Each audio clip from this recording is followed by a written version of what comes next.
美国一个真出名的查某歌手罗贝卡·弗莱克，伫2月20日时阵过身，食到88岁。伊有14届格莱美奖的提名，也是头一个有才调去连续摕到年度最佳唱片的歌手。Killing me softly with this song, killing me softly with this song. 弗莱克这首真出名的歌曲《Killing Me Softly》，相信袂少人拢听过。以这首歌为主的专辑，伫1973年连续5礼拜将告示牌榜单冠军，互伊伫隔当年摕到格莱美奖年度最佳唱片、年度最佳歌曲，也甲最佳流行女歌手3大奖。歌曲到即马也是真侪人爱听。And I recorded that song in 1972. It won the Grammy for Song of the Year and Record of the Year in '73.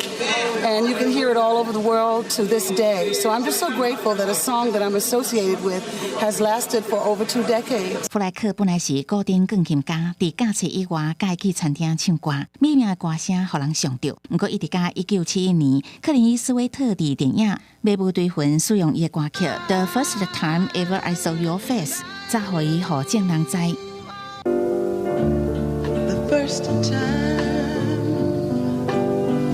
ever I saw your face,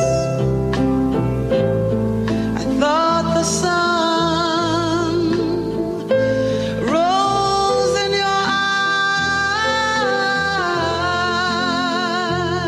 eyes.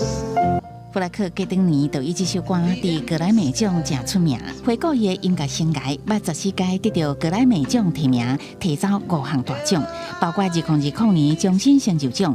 伊嘛是头一个连续得到格莱美年度最佳唱片肯定的艺人。